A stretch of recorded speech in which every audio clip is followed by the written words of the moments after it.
नमस्कार दोस्तों, चलिए शुरू करते हैं आज का सेशन। और आज जो पेपर सॉल्व कर रहे हैं वो एएमएम के पोस्ट के लिए वेस्टर्न रेलवे द्वारा आयोजित किया गया पेपर है। 4/6/2022 को आयोजित किया गया। तो 2 घंटे के पेपर है। हमने फर्स्ट पार्ट को सॉल्व कर लिया। इंस्ट्रक्शन आपके स्क्रीन पे है जिसे आप देख रहे हैं।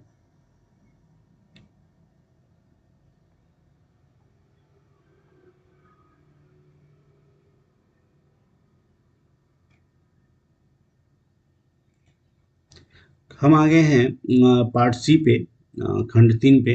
स्थापना और वित्त से संबंधित जो प्रश्न है, जो 30 प्रश्न है, उनको सॉल्व करेंगे। फटाफट इसे देखेंगे और इसका पैरामीटर भी देखेंगे कि हमारा नॉलेज कैसा है। और अगर नहीं है तो अपने नॉलेज को एनहांस करेंगे, बढ़ाएंगे। और आप और मैं मिलकर इसे सॉल्व करते हैं। तो चलिए, क्वेश्चन नंबर 81 कहता है कि पेंशन के लिए पात्र होने के लिए न्यूनतम सेवा है। Minimum service required to be eligible for pension is option A 10 साल, बी 20 साल, सी 30 साल और डी 33 साल। 10 years, 20 years, 30 years and 33 years. The right answer is uh, A, 10 years.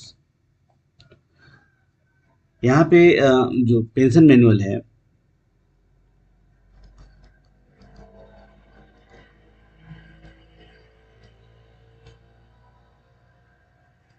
Manual 93 का है और रूल नंबर 51 कहता है, उसके हिसाब से ये 10 ईयर है। ठीक है, चलिए। और 82 नंबर क्वेश्चन है, ग्रुप बी पैनल की मुद्रा यानी कि करेंसी किसके लिए मान्य होगी। ठीक है, currency of group panel shall be valid for. ठीक है, ऑप्शन ए है 6 मंथ, बी 1 ईयर यानी कि 1 साल, सी 2 साल यानी कि 2 ईयर्स और डी वर्षों की प्रवाह किए बिना समाप्त होने तक, till exhausted irrespective of years. That means कि ऑप्शन क्या होना चाहिए। तो ग्रुप बी पैनल की जो वैलिडिटी है वो जो है वो 2 साल होती है।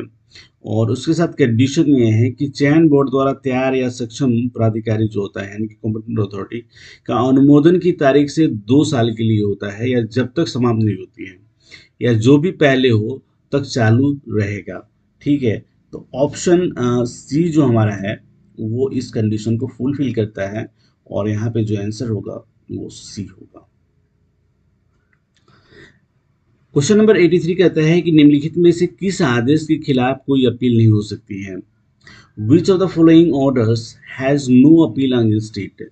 तो किस आदेश के खिलाफ, ऑप्शन ए है अनिवार्य सेवानिवृत्ति की NIP, NIP of compulsory retirement, B राष्ट्रपति का आदेश यानी कि order of president, C suspension order and D is none of the above यानी कि सी जो है वो निलंबन आदेश।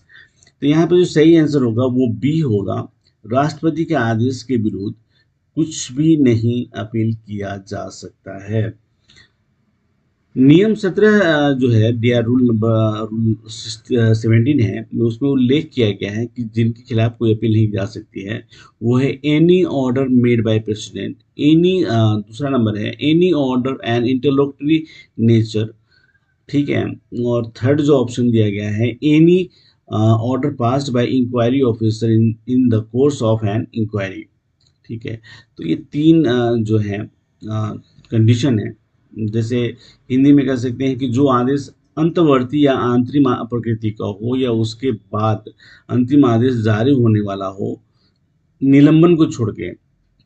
ठीक है, और जांच के दौरान नियमों के अंतर्गत जांच अधिकारी के जो आदेश होते हैं उनको भी आप चैलेंज नहीं कर सकते, अपील नहीं कर सकते हैं। चलिए, क्वेश्चन नंबर हम 84 को देखते हैं। डीआर नियम लागू नहीं है।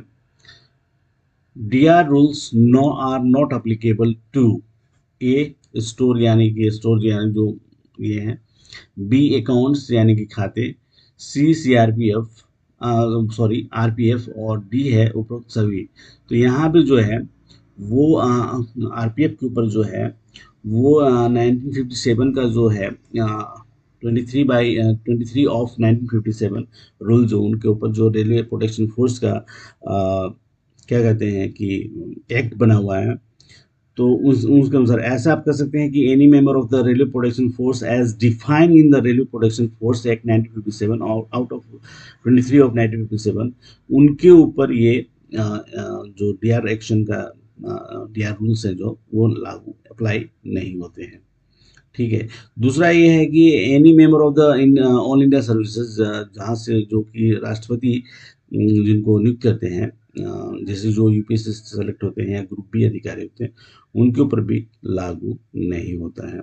Any person as casual employment जो पे है उनके ऊपर भी लागू नहीं होता है। Any person whom special provision made in respect of matter, तो इसके अंदर भी उनके ऊपर लागू नहीं होगा।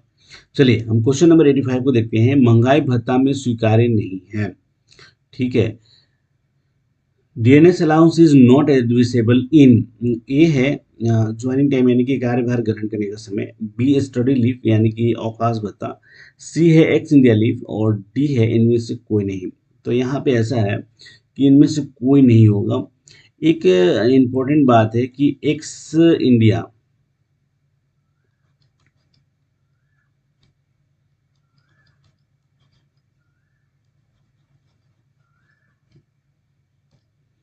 एक्स इंडिया पे अगर कोई डेपुटेशन पे जाता है, ठीक है, तो उसको डीएनएस अलाउंस यानी कि डीए नहीं मिलेगा। बाकी जितने कंडीशन यहाँ पे दिए गए हैं उसमें डीएनएस अलाउंस एप्लीकेबल है। ठीक है। इसमें ऐसा है कि जो स्टडी रेल सेवक को अध्ययन अवकाश के दौरान जो स्वीकृत अवकाश है उसमें महंगाई भत्ता दिए होगा, वो इंडिया में रहे या फिर आउट ऑफ इंडिया रहे। ठीक है। कार्यभार ग्रहण के दौरान जो नियम 100 नहीं 100 नहीं है 1100 मेरे ख्याल से है 1101 है ये रूल नंबर। ठीक है। तो ये इसके आधार पे भी जो उसको कंडीशन है आईआर का, इंडियन रेलवे का, उसके तहत जो कार्यभार ग्रहण करने की अवधि है और अगर वो छुट्टी लेता है तो उसके आधार पर उसके महंगाई भत्ते दिए जाएंगे। एक्स इंडिया लीव के बारे में कहा जाता है कि भारत के बाहर छुट्टी किसी भी अवधि के दौरान सेवानिवृत्ति के लिए प्रारंभिक छुट्टी के अलावा जो औसत या आधे औसत वेतन पर रेल कर्मचारी हैं उनको डीए अलाउंस दिया जाएगा। ठीक है। तो चलिए हमने डिस्कस कर लिया इस क्वेश्चन ये इम्पोर्टेंट है। और नेक्स्ट जो भी एपीओ एओम एडी इस तरह के कोई भी एग्ज़ाम लेवल 8 के होते हैं यानी कि ग्रुप बी के, तो ये क्वेश्चन इम्पोर्टेंट होगा। चैप्टर नंबर 13 है मेरे ख्याल से एस्टेब्लिशमेंट कोड का। तो चलिए देखते हैं आगे। सामान्य मामलों में दी जाने वाले अधिकतम अवकाश है, तो ये बहुत ही सिंपल सवाल है और इसमें कुछ भी लगना है। अगर सामान्य मामले हैं तो ऑप्शन जो बी हमको दिख रहा है 2 साल इज द राइट आंसर। ठीक है। Maximum study leave grant in normal cases 2 years, लेकिन अगर डॉक्टर्स लग रहे हैं तो 3 साल तक जा सकता है। चलिए क्वेश्चन नंबर हम 87 पे आ गए हैं। 87 कहता है कि physically handicap quota in direct recruitment is, सीधी भर्ती में विकलांग शारीरिक रूप से विकलांग कोटा है तो विदाउट डाउट आप डी 4% को मानेंगे। ठीक है। और मेरा ये कहना है कि आरबी नंबर, ठीक है, 23/2018 इसको आप पढ़ सकते हैं। इसमें काफ़ी कुछ आपको पढ़ने जैसा है और नहीं पढ़ सकते हैं तो 87 का आंसर आप 4% दे सकते हैं। चलिए क्वेश्चन नंबर हम आगे हैं 88 पे। कार्य ग्रहण समय को छोड़कर किसी भी अवकाश के साथ जोड़ा जा सकता है। दैट मीन्स वो कह रहा है कि joining time can be combined with any leave except, तो किस लीव को छोड़कर बाकी सबके साथ जोड़ा जा सकती है। तो ऑप्शन है सीएल कैजुअल लीव, बी है सिक लीव यानी कि बीमारी छुट्टी, सी है एलपी और डी है नेशनल हॉलीडे। तो कैजुअल लीव को छोड़कर बाकी सभी के साथ जोड़ा जा सकता है जो हमारा ऑप्शन ए में है। ठीक है। क्वेश्चन नंबर 89 पे आ गए हैं। विश्राम गृह के केयर टेकर की ड्यूटी के रोस्टर घंटे सप्ताह में डैश घंटे हैं। Roster hours of duty of caretaker of rest hours is 75 hours a week. ठीक है, ये मैंने पहले भी पढ़ा है। अभी भी ऑप्शन सी में हमें ऑप्शन दिख रहा है। ठीक है, चलिए क्वेश्चन नंबर 90 को देखते हैं। द्वितीय वर्ष के डिग्री कॉलेज में पढ़ने वाले बच्चे के लिए क्वार्टर का प्रतिधारण यानी कि स्थानांतरण पर तक होगा। That means retention of quarter actually कह रहा है ये। For a child study in second year degree college retention of quarter will be till on transfer. तो ऑप्शन ए है तीसरे वर्ष की डिग्री पूरा करने तक। ठीक है, तीसरे वर्ष के सत्र की शुरुआत तक। सी है परिणाम की घोषणा तक। और डी है दूसरे वर्ष के शैक्षणिक सत्र की समाप्ति तक। तो यहाँ पे जो ऑप्शन है D is the right answer कि भाई completion of second year academic session कह सकते हैं, तो वो समाप्त होगा, तो ये होगा। ठीक, इसके लिए आप MC49 मास्टर सर्वर नंबर 49 को पढ़ सकते हैं, और नहीं पढ़ सकते हैं तो इस क्वेश्चन का आंसर पे आप विश्वास कर सकते हैं। ठीक है, चलिए हम क्वेश्चन नंबर 91 को देखेंगे।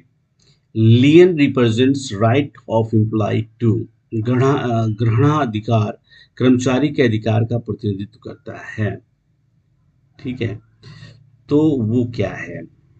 ऑप्शन ए है is salary is a regular salary. To be है to hold regular post. C not to be reverted to lower grade and D is none of the above. एक नियमित वेतन, नियमित पद धारण करने के लिए निम्न ग्रेड डी में वापस नहीं किया जाना चाहिए, और डी है उपरोक्त में से कोई नहीं। यहाँ पे जो सही आंसर जो होगा वो नियमित पद धारण करने के लिए है, क्योंकि लियन जो है टू होल्ड रेगुलर पोस्ट को रिप्रेजेंट करता है। ठीक है, चलिए क्वेश्चन नंबर 92 है। पैनल की मुद्रा की गणना से की जाती है। ठीक है, ऑप्शन ए है चयन की अधिसूचना की तिथि से। बी है पैनल की अधिसूचना के अनुमोदन की तिथि से। सी है लिखित परीक्षा की तिथि से। और डी है मौखिक परीक्षा की तिथि से। जो सही आंसर होगा वो होगा बी पैनल की अधिसूचना के अनुमोदन की तिथि से।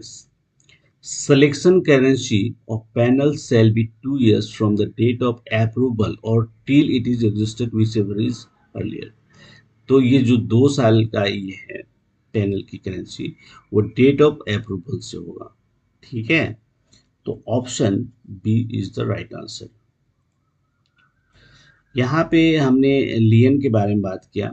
लियन को डिफाइन किया गया है जो FR 9/13 जो है उसके अंदर इसको डिफाइन किया गया है, और बताया गया है कि it represents the right of a government employ to hold a regular post whether permanent और टेम्पोररी आइदर इमीडिएटली और the termination of the period of absence. तो ये एक इम्पॉर्टेंट है, मैंने आपके लिए पढ़ा, फिर से पर पढ़ता हूँ। Lien is defined in FR 9/13 9 और ब्रैकेट में 13 है। It represents the right of a government employ to hold a regular post whether permanent और टेम्पोररी आइदर इमीडिएटली और an termination of the period of absence. ठीक है, तो ये कह रहा है। चलिए क्वेश्चन नंबर हम 93 को देखते हैं। PH यानी कि प्लान हेड 65 के लिए योजना का समन्वयक है। कोऑर्डिनेटर कौन है? कह रहा है कि plan head coordinator for plan head number 65 के लिए कौन है? तो एक्चुअली क्या है कि प्लान हेड 65 ट्रेनिंग और HRD से रिलेटेड है। ये 2016 में ऐड किया गया था, और इसका जो कोऑर्डिनेटर होते हैं वो पीसीपीओ होते हैं। ठीक है, तो आपको बताना है कि पीसीपीओ का फुल फॉर्म क्या है। चलिए कमेंट बॉक्स में आप लिख सकते हैं और अपने नॉलेज को शेयर कर सकते हैं। चलिए क्वेश्चन नंबर हम 94 को देखते हैं। एक साल में कितने LHAP दिए जाते हैं?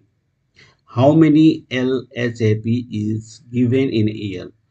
तो ऑप्शन ए है 15, बी 20, सी 30 और डी 40। तो हमारे काम का तो ये कहीं से भी नहीं है।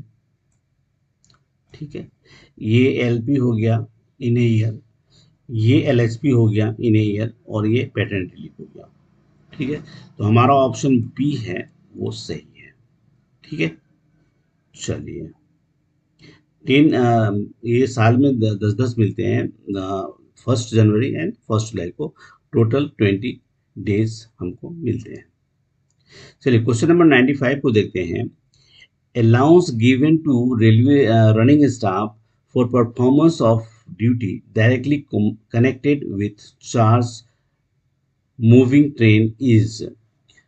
रनिंग स्टाफ को सीधे प्रभार से संबंधित ड्यूटी के प्रदर्शन के दिए जाने वाला भत्ता चलती ट्रेन है रनिंग अलाउंस। ठीक है, तो ऑप्शन सी डायरेक्ट ही है, तो हम इसको यहाँ सॉल्व कर दिए। चलिए क्वेश्चन नंबर 96 को देखते हैं। भविष्य निधि पेंशन और अन्य सेवानिवृत्ति लाभ मांग संख्या के अंतर्गत है, यानी कि provident fund pension and other retirement benefits comes under demand number कितना?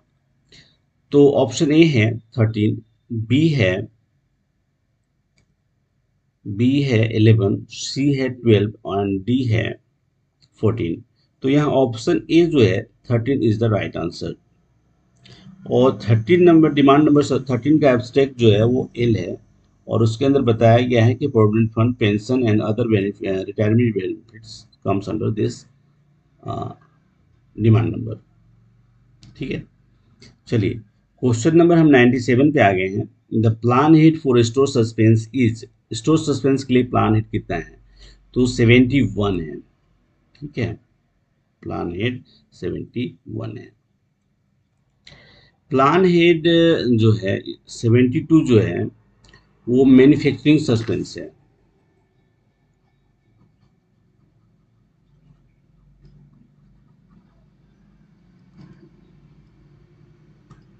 ठीक है,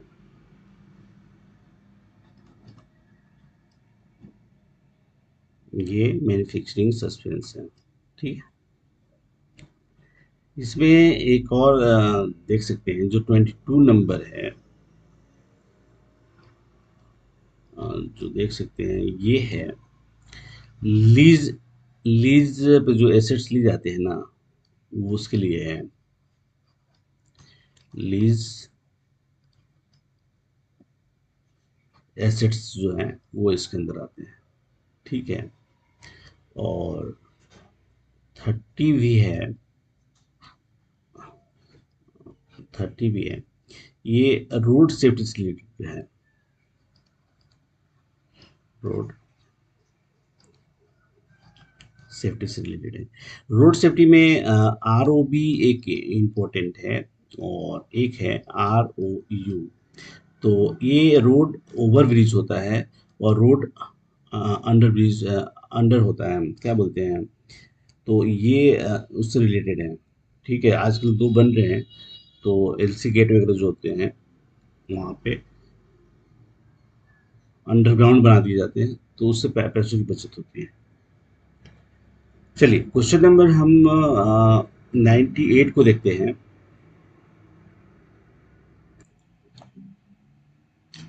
तो ये यहाँ पे मुझे लगता है ये गलत है, ये एक्चुअली होना चाहिए रोड अंडर ब्रिज, ये नहीं होना चाहिए, ये मेरे ख्याल से गलत है। चलिए हम चलते हैं क्वेश्चन नंबर 98 पे। स्टोर बजट मांग संख्या का हिस्सा है। Store budget is part of demand number 16। ठीक है, ये इंग्लिश में सही है और आपको एडवाइस करूंगा कि आप हिंदी भाषी हैं तभी भी आप इंग्लिश के जो लैंग्वेज के पेपर हैं, जो इंग्लिश में जो इंग्लिश वर्जन है, उसको एक बार ज़रूर देखें। तो इससे आपको कन्फ्यूज़न बिल्कुल भी नहीं होगा, और जो भी हमारे एग्ज़ाम लेने वाले होते हैं वो इंग्लिश को ज़्यादा फॉलो करते हैं। तो चलिए, क्वेश्चन नंबर हम 99 पे आ गए हैं। Money allotted for purchase of A stock item is called. Stock वस्तुओं की खरीद के लिए आवंटित धनराशि को क्या कहते हैं? तो इसमें सेल सस्पेंस बोलते हैं, नहीं सॉरी, परचेज ग्रांट बोलते हैं।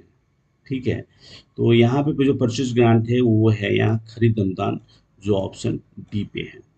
ठीक है, चलिए, क्वेश्चन नंबर 100 है। रेल प्रशासन को किए गए बजट आवंटन का विस्तृत विवरण इसमें निहित है। The detail distribution of budget allotment made to railway administration is content in. ये एक इम्पॉर्टेंट सवाल अभी हो गया है। मैं आपको एडवाइस करूंगा कि इसे आप अपनी डायरी में नोट करें। मैंने करीब 5 से 6 क्वेश्चन पेपर में जो लेवल बी के हैं, ग्रुप बी के जो एग्जामिनेशन है, उसमें मैंने इसको देखा है, इस क्वेश्चन को। तो मेरा एडवाइस है कि आप इसे या तो रट जाएं या फिर नोट डाउन कर लें, ताकि आप रिवीजन कर सकें। इसका ऑप्शन होगा पिंक बुक, जो कि ऑप्शन ए में है। ठीक है, पिंक बुक के बारे में बताने जैसा कुछ है नहीं, क्योंकि इसके बारे में आपको खुद ही पढ़ना पड़ेगा, तो फिर ज़्यादा अच्छा रहेगा। चलिए, क्वेश्चन नंबर 101 भी है, जो इम्पोर्टेंट है। यहाँ अकाउंट बोल रहा हूँ स्टोर डिपार्टमेंट के हिसाब से। कार्यशाला में जारी की जाने वाली सामग्री को सामान्यतः किस मद से प्रभारित किया जाता है? विच head To which head the material issued to workshop are generally charged to। तो WMS जो होता है, इस हेड से चार्ज किया जाता है। ठीक है, अब मैं आपको बताऊं कि WMS होता क्या है। WMS होता है वर्कशॉप मैन्युफैक्चरिंग सस्पेंस। ठीक है, ये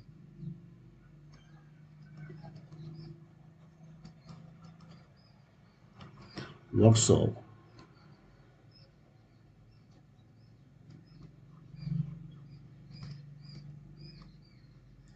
मैन्युफैक्चरिंग सस्पेंस होता है।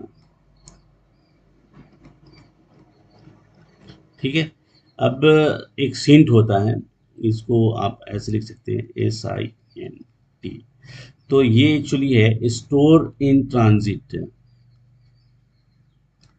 स्टोर इन ठीक है, ट्रांजिट, ये टी है। ठीक है, तो ये हो गया। इसके अलावा जो ऑप्शन है हमारा सेल सेल सस्पेंस, ये अलग है। ठीक है, तो अभी हम इसको ही करते हैं, बाकी रहने देते हैं। सेल्स आइटम इज मूव, तो ये अलग चीज़ें हो जाएंगी, जो मैं आपको बाद में किसी चीज़ में डिस्कस करेंगे। यहाँ पे एक इम्पोर्टेंट सवाल या स्टोर से रिलेटेड ही है। तो बफर स्टॉक होता है, is also known as a safety stock. तो ये बफर स्टॉक आजकल बहुत सारे एग्जामों में मैं देख रहा हूँ, क्योंकि बहुत सारे क्वेश्चन तो सॉल्व ही नहीं होते हैं। सॉल्व होते हैं जो उनको पर्सनली मैं दे देता हूँ, लेकिन उस पर वीडियो नहीं बना सकते। ठीक है, तो बफर स्टॉक ठीक है, ये सेफ्टी होता है, सेफ्टी स्टॉक होता है। ठीक है, चलिए, हम चलते हैं क्वेश्चन नंबर 102 पे। ये कहता है कि डैश मूल्य से अधिक होने पर लेखा विभाग द्वारा सुरक्षा मद के लिए क्रय आदेश की पूर्व जांच आवश्यक है। तो इसमें दो इम्पोर्टेंट बात है। अगर सेफ्टी आइटम है तो 15 लाख रुपीज़ यहाँ पे आप देख लीजिए, और अगर नॉन सेफ्टी है, ठीक है, तो आपको 8 लाख रुपए वाले जो मूल्य के जो परचेज ऑर्डर हैं, उनको आपको प्री चेक में भेजना पड़ेगा। तो यहाँ पे सुरक्षा मद लिखा है, सेफ्टी आइटम्स लिखे हैं। दैट मीन्स हमारा option D is the right answer. यहाँ पे जो होगा ये नॉन सेफ्टी होगा, ठीक है, तो नॉन सेफ्टी। चलिए इतना ही करते हैं, इसको ये एनएस भी बोलते हैं, नॉन स्टॉक में समझिएगा, ये एनएस है नॉन सेफ्टी आइटम्स, तो आप आई भी लगा सकते हैं। चलिए हम चलते हैं क्वेश्चन नंबर 103 पे चलते हैं और देखते हैं ये क्या डिमांड करता है। निम्नलिखित में से कौन ऑडिट से संबंधित नहीं है? Which of the following does not pertain to audit? ठीक है, ऑप्शन ए है स्पेशल लेटर यानी कि विशेष पत्र, बी है ड्राफ्ट पैरा, सी है अंतिम पैरा यानी कि प्रोविजनल पैरा, और डी है इंस्पेक्शन सर्टिफिकेट यानी कि निरीक्षण प्रमाण पत्र। आपको जो कंफ्यूज करने के लिए जो ऑप्शन दिए गए हैं वो यहाँ डी है, ठीक है। अगर ये रिपोर्ट होता, प्रमाण पत्र यानी कि सर्टिफिकेट की जगह रिपोर्ट होता, तो आपका ये चारों आंसर सही होते, लेकिन ये प्रमाण पत्र लिखने की वजह से ये option D is the right answer, ठीक है। ये ऑडिट पेरा में इंस्पेक्शन रिपोर्ट होता है 1 एंड 2 होता है। जो 1 होता है उसके अंदर जो होता है ना वो दो तरह के होते हैं इंस्पेक्शन रिपोर्ट, 1 एंड 2, ठीक है। तो 1 के अंदर जो होता है वो मेजर और जो ऑब्जेक्शन होते हैं ना, मेजर ऑब्जेक्शन, ठीक है, वो होते हैं, और इसमें माइनर ऑब्जेक्शन होते हैं, उसको इसके अंदर रखा जाता है। तो ये काफ़ी अच्छा सवाल है और भविष्य में आने लायक क्वेश्चन है, तो आप इसे देख सकते हैं। चलिए क्वेश्चन नंबर 104 पे आ गए हैं। कार्यक्रम की प्रस्तुति और बोर्ड को भेजने के लिए नोडल अधिकारी, यानी कि ये जो वर्क्स प्रोग्राम जो होता है ना, यहाँ पे हिंदी इसलिए मैंने कहा था अभी थोड़ी देर पहले कि आपको हिंदी के बजाय थोड़ा अंग्रेजी पे ध्यान देना चाहिए।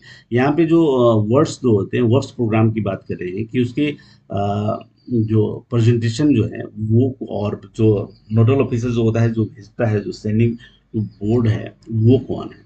तो ये एक्चुअली पीसीई होते हैं, वो इनका काम है और वो कंपाइल करेंगे, और ये जोनल अधिकारी होते हैं तो वो इसको करेंगे। ये ऑप्शन ए जो है वो इसका सही आंसर है, ठीक है, क्योंकि work programme is compiled by PCE of each railway and sent to railway board and is finally approved by parliament through consent, ठीक है। लेकिन यहाँ पे एक MNP होता है, MNP प्रोग्राम होता है, मशीनरी एंड प्लांट जो होते हैं, उसका जो है वो CME करता है। तो मैं आपको यही बताना चाह रहा था कि अगर कहीं आपको MNP जो है तो ये CME करते हैं, ठीक है। तो ये आपको याद रखना चाहिए, ये जो है ना इम्पोर्टेंट है। सॉरी, इरेज कर देते हैं इसको, ठीक है। तो ये चलिए क्वेश्चन नंबर 105 है, PFA पश्चिम रेलवे के कौन है? तो PFA होता है आपको पता है? अगर नहीं पता है तो पता कीजिए और कमेंट बॉक्स में बताइए। मैं इसका आंसर बताता हूँ, उमा राणा जो है वो हमारे PFA वेस्टर्न रेलवे के हैं, ठीक है। ये इंडियन रेलवे अकाउंट सर्विस के जो है 1986 के बैच के अधिकारी हैं, ठीक है। चलिए क्वेश्चन नंबर 106 है। चलिए क्वेश्चन नंबर 106 कहता है कि भारतीय रेलवे में मामलों को निविदा समिति द्वारा निपटाया जाना है जब खरीद मूल्य से अधिक है। In Indian railway the case is to be dealt by tender committee when the purchase value is more than rupees। तो अगर 50 लाख रुपए से अधिक मूल्य के हैं तो टेंडर कमेटी के द्वारा इसका निपटारा किया जाएगा, ठीक है। चलिए क्वेश्चन नंबर 107 कहता है कि भारतीय रेलवे में ए श्रेणी की वस्तुओं की कुल खपत कितने प्रतिशत का प्रतिनिधित्व करती है? In Indian railway A category items represent what percentage of total consumption value? तो ये एक्चुअली 70% को रिप्रेजेंट करता है जो ऑप्शन डी में है। ऑप्शन क्वेश्चन नंबर 108 है डीआरएफ का मतलब। ठीक है, तो डीआरएफ स्टैंड फॉर, इसका ऐसा कर सकते हैं। ऑप्शन ए है रियायती राजस्व कोष, बी है विकास राजस्व कोष, सी है विकास रिजर्व फंड, डी है मूल्य ह्रास reserve fund. Discounted revenue fund, development revenue fund, development reserve fund, depreciation reserve fund. तो जो यहाँ पे जो सही आंसर होगा वो होगा डिप्रेशन यानी कि मूल्य ह्रास रिजर्व फंड। ठीक है, डिप्रिसिएशन रिजर्व फंड, यही इससे कनेक्ट हो रहा है। चलिए क्वेश्चन नंबर 109 पे आ गए हैं। सहायक स्टॉक सत्यापन करता स्टॉक की सभी प्रविष्टियों और अन्य संबंधित विवरण डैश में करता है।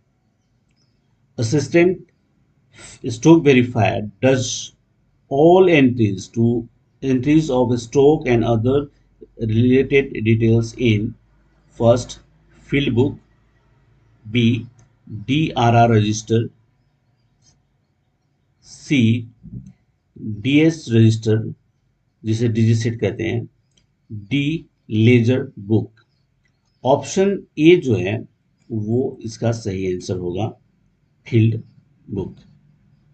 फील्ड बुक का जो कोड है वो है S3213, 3213। ठीक है, इसको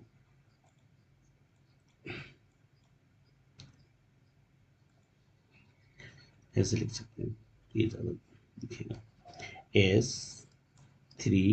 S3213, ये इसका